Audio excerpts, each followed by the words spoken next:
नमस्कार साथियों, दशहरे की आप सबको बहुत बहुत शुभकामनाएं। दशहरा एक ऐसा पर्व है जहां बुराई पर अच्छाई की जीत होती है। जो हृदय विदारक वीडियो कल हम सब ने देखा, उस वीडियो पर जो चीन ने रिलीज किया है गलवान वैली का हमारे वीर सैनिकों का, उस वीडियो पर सरकार की चुप्पी पर हम सवाल उठाना चाहते हैं। उस वीडियो की सत्यता पर सरकार को आगे आकर जवाब देना चाहिए। अगर वो वीडियो सत्य है तो ये बहुत ज़्यादा हृदय विदारक तो है ही, बहुत गंभीर मुद्दा इसलिए है कि यह फिर वॉर क्राइम की श्रेणी में आएगा।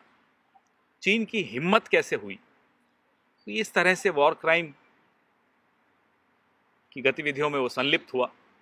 और अगर ये वॉर क्राइम की श्रेणी में सरकार इसको मानती है तो सरकार इस दिशा में क्या कदम उठाएगी? क्या अंतर्राष्ट्रीय समुदाय को इसमें शामिल करना चाहिए? इंटरनेशनल कोर्ट, क्रिमिनल कोर्ट में इसको ले जाना चाहिए, क्योंकि वॉर क्राइम तो फिर वहीं ले जाना चाहिए, बनता है। गृह मंत्री कल अपनी तारीफ करते हुए सुनाई दिए। ये अक्सर दोनों व्यक्ति एक दूसरे की तारीफ करते रहते हैं। पिछले 7 साल इन्होंने ऐसे ही निकाल दिए। एक दूसरे की पीठ थपथपाने की बजाय जवाब दें देश को कि चीन को इन हरकतों की वजह से क्या अंतर्राष्ट्रीय समुदाय में शर्मिंदा करेंगे, क्या कदम उठाएंगे चीन को शर्मिंदा करने के लिए, चीन को एक्सपोज करने के लिए। हमारे उपराष्ट्रपति महोदय को अरुणाचल जाने से रोकने का प्रयास चीन करता है, उसको आपत्ति होती है हमारे ही देश में हमारे ही उपराष्ट्रपति जा रहे हों और चीन इस तरह की हिमाकत करे और यहां से कोई कड़ा जवाब न जाए।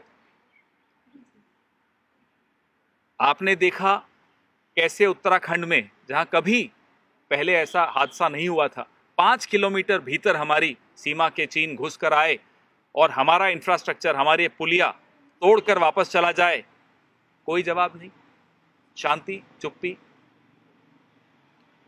जो 13वां राउंड था कोर कमांडर्स की बैठक का, जिसमें डेप्सांग और डीओबी के विषय में चीन कैसे बात करने को भी तैयार नहीं है। जो अप्रैल 2020 का यथास्थिति थी, उस यथास्थिति को बहाल करने के लिए जो चर्चा हो रही है, उस चर्चा में भी चीन बिल्कुल सहयोग नहीं दे रहा। तो बड़ी बड़ी ढींगे हाँकने से अच्छा यह होगा कि सरकार जवाब दे,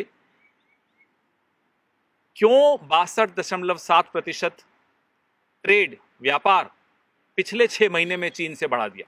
आपने तो बड़ी ऊंची ऊंची आवाज में, बुलंद आवाज में कहा था हमने ऐप बैन कर दी, चीन को सजा दे दी। आपने एक तरफ तो ऐप बैन की, दूसरी तरफ व्यापार बढ़ा दिया। 62.7% की वृद्धि दुश्मन देश से व्यापार। अभी 2 दिन पहले नोएडा में 600 करोड़ का आप निवेश चीन से मंगवा रहे हैं। नोएडा की जो सिटी बन रही है, डीएमआईसी, आईआईटी, जीएनएल के साथ करारनामा चीन कर रहा है। एक तरफ हमारे वीर सैनिकों को जूझना पड़ रहा है, संघर्ष करना पड़ रहा है। चीन को अब जो जिस तरह से वो गलत आंख से हमारी तरफ देख रहा है, उसका मुकाबला डटकर हमारी सेना कर रही है। दूसरी तरफ हमारी सरकार चीन से व्यापार कर रही है, चीन से निवेश ले रही है और चुप बैठी है। ये लाल आंखें किसके लिए हैं? हम यह भी जानना चाहते हैं कि आप जो अफगानिस्तान में हो रहा है, जिसका सीधा सीधा लाभार्थी 2 हैं, बीजिंग और इस्लामाबाद, उस दिशा में हम क्या कदम उठा रहे हैं कि हम अपने हितों की, अपनी सुरक्षा की ठीक ढंग से रक्षा कर सकें। ये जो बिजनेस एज यूजुअल की जो तरीका है आपका चीन के प्रति, आखिर इसका कारण क्या है? आप किस दबाव में? ये तमाम प्रश्न ऐसे हैं जिनका सवाल एक एक देश प्रेमी, एक एक नागरिक जानना चाहता है इस सरकार से, जिसने ऊंची ऊंची बातें की थी 7 साल पहले, और जब भी मौका आता है भाषण देने का, सिर्फ भाषण देना जानती है। लेकिन हमारी सीमाओं को, वो सिक्किम हो, वो अरुणाचल प्रदेश हो, वो उत्तराखंड हो, कहीं भी लद्दाख हो, हमारी सीमाओं की रक्षा यह सरकार करने में पूर्णतः विफल रही। आप कहेंगे तो मैं अंग्रेजी में पढ़ के बोलूं, या आप चाहेंगे सवालों का जवाब शुरू करें? आप पर छोड़ता हूं क्वेश्चंस। श्योर जी। पहले अगर कोशिश करिए इस पे, नहीं तो फिर अलग। जी पूछिए। Sir, a very barbaric act of murder has happened at Sindhu border. You must have seen the visuals that are coming through. What is the Congress party's reaction to that? We saw it on social media and media. Don't know the details yet, but there is no space, no place at all whatsoever for violence anywhere in this country. This country is and must be governed by rule of law. It is the government's responsibility to get deep into this, investigate and let the law take its course. Sir एक बार हिंदी में बोल दीजिए।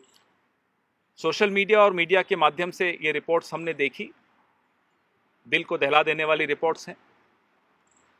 इसकी ज़्यादा details अभी हमारे पास नहीं है, लेकिन हिंसा का स्थान, कांग्रेस पार्टी सदैव रूप से हमारा यही एक स्टैंड रहा है, हिंसा का स्थान इस देश में कतई हो ही नहीं सकता। यह देश कानून के रास्ते पर चलता है, संविधान से चलता है। सरकार को चाहिए कि पूरा इसकी तहकीकात करे और कानून को अपना रास्ता लेना चाहिए।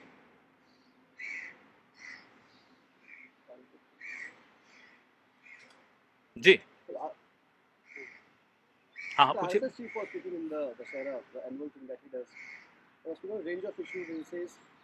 तालिबान भले बदल सकता है, पाकिस्तान कभी नहीं बदलेगा। मैं तो ये नैरेटिव कि पाकिस्तान को चेंज नहीं सकता, we'll have to deal with it. What do you react?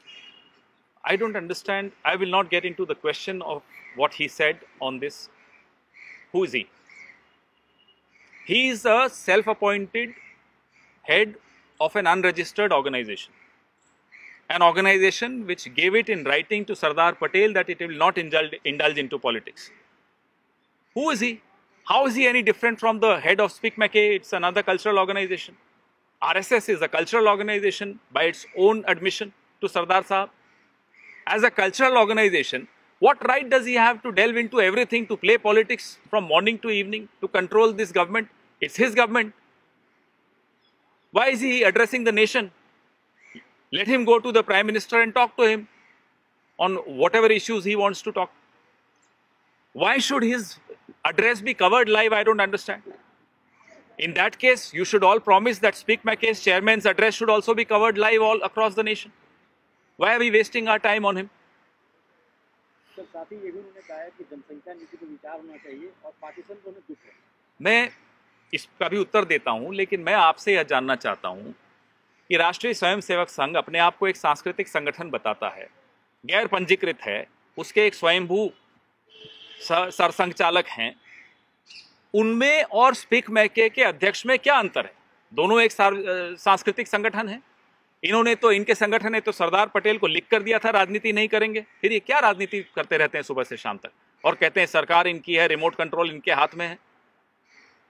और क्यों इनको लाइव कवरेज मिलना चाहिए और स्पीक मैके के चेयरमैन को नहीं, क्यों नहीं मिलना चाहिए? फिर अंतर क्या है दोनों? पार्टीशन पे इनको अफसोस नहीं, इनको तो ग्लानि होनी चाहिए।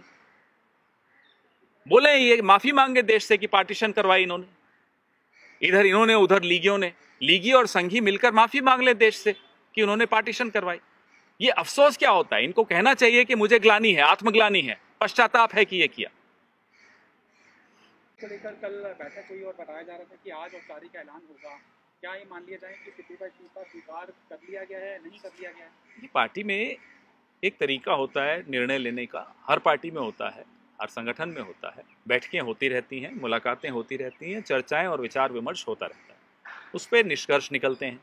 क्या एजेंडा था, क्या निष्कर्ष निकलेंगे, वो सब आपके साथ साझा कर दिया जाएगा। Thank you.